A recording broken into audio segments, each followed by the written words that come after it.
पवित्र तीर्थ, मिलन तीर्थ गंगा सागर की यात्रा करके कल ही मैं लौटा हूँ। कलकत्ता कानीकुब्ज सभा के 3 नंबर रोड स्थित विशाल टेंट में मेरा ठहराव मेरे मित्र दीपक मिश्रा के आग्रह पर हुआ था। उनके साथ सेवा करने का अवसर मिला। लाखों की भीड़ थी और हजारों लोग हमारे टेंट में रुके थे, जहाँ की सर्वोत्तम व्यवस्था थी। दोस्तों के संग बातचीत करते हुए दीपक मिश्रा ने कहा कि बनारस बदल गया है। बात तो सही है, बनारस तो बदल गया है। विश्वनाथ कॉरिडोर और इसके बाद में क्रूज सेवा,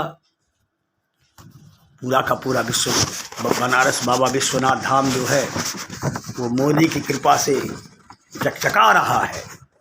दीपक मिश्रा तारीफ करते हुए नहीं थक रहे थे और उन्होंने कहा कि पता है, अब वहाँ टेंट सिटी बनाई जा रही है, टेंट सिटी का निर्माण किया जा रहा है व्यापक स्तर पर। मैं उनकी बात सुनता रहा। प्रधानमंत्री मोदी का लोकसभा क्षेत्र है काशी, लेकिन काशी में वो बहुत ही कम पाए जाते हैं और अब उनके कार्यों से प्रतीत होने लगा है कि काशी के लोग भी काशी छोड़ने को मजबूर ना हो जाए। वजह तो बस एक ही है, उनका प्रेम जो अपने पूंजीपति मित्रों से करते हैं, और उनके कार्यों में भी उनका ये प्रेम पूंजीपति वर्ग के लिए ही नजर आता है। अब देखिए ना, कुछ समय पहले उन्होंने बाबा विश्वनाथ कॉरिडोर बनवाया और बनवाकर क्या किया, उसका संचालन का ठेका उठाकर दे दिया एक विदेशी कंपनी को। जिस काशी में भोलेनाथ के भक्त मंदिरों का संचालन और सारे कार्य भली भांति अच्छे से कर रहे थे, उनको छोड़कर उन्हें न जाने ऐसे फैसले लेने के लिए कौन प्रेरित करता है।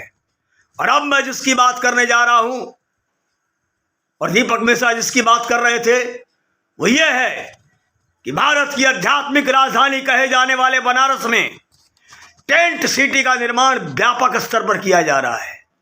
काशी का टेंट सिटी का मकसद भोलेनाथ के भक्तों की सेवा नहीं, अमीरों का विलास है, अमीरों का विलास है।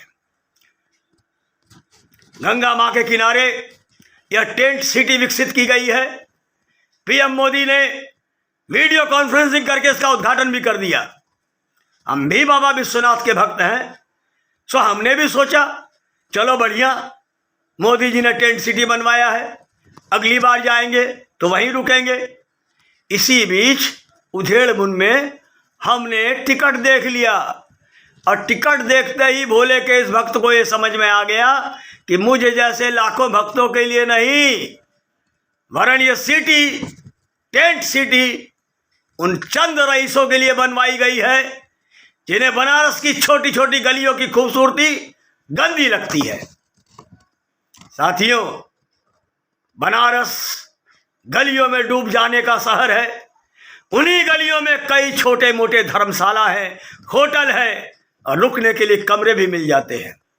और इन्हीं कमरों में, इन्हीं होटलों में विदेशी आकर रुकते भी हैं और हम देसी लोग भी अपनी अपनी जेब के अनुसार।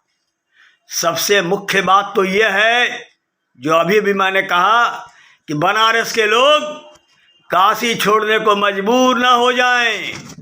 उसके पीछे सबसे बड़ा कारण यह है कि ऐसा कर करके हमारे प्यारे मोदी जी ने पहले ही भोलेनाथ के भक्तों से काशी विश्वनाथ के संचालन का काम छीन लिया। फिर उन्होंने क्रूज सेवा चालू कर दी। हमारे नाविक भाई लोग जो थोड़ा बहुत कमाते थे अपनी नाव से, उनकी रोजी रोटी कम हो गई। अब फिर उन्होंने नमो घाट में टिकट लगवा दिया और अब उन सभी होटलों वालों के व्यापार पर असर पड़ने वाला है जिनके होटल में थोड़े बहुत रईस और विदेशी मेहमान रुका करते थे। धीरे धीरे करके लोकल लोगों के व्यापार को खत्म करके सभी कुछ को कंपनी का गुलाम बनाकर काम करना मैंने तो इतिहास में ईस्ट इंडिया कंपनी के काम करने के तरीके से समझा था। जाने ये बातें हमारे देशवासियों तक कब पहुंचेंगी कि हमारे प्यारे मोदी जी विकास के नाम पर सिर्फ आधारभूत संरचना बना रहे हैं और उनके संचालन के नाम पर लोकल लोगों की रोजी रोटी खत्म करते जा रहे हैं। साथियों, अब मेरे जैसे भोले के भक्त जो है काशी की टेंट सिटी में तो नहीं रह पाएंगे, क्योंकि 2 लोगों के रहने का खर्च 15 और 20 हजार से शुरू होता है। तो भैया सभी को रईसों के लिए बने इस टेंट सिटी के लिए बधाई और जश्न मनाइए इस बात का कि आप इस टेंट सिटी में रहने की आर्थिक क्षमता नहीं रखते। ये टेंट सिटी भोले के उन तमाम भक्तों को ध्यान में रख करके नहीं, चंद रईसों को ध्यान में रख कर बनाई गई है। समझ सके तो समझ लीजिए और नहीं तो हर हर महादेव।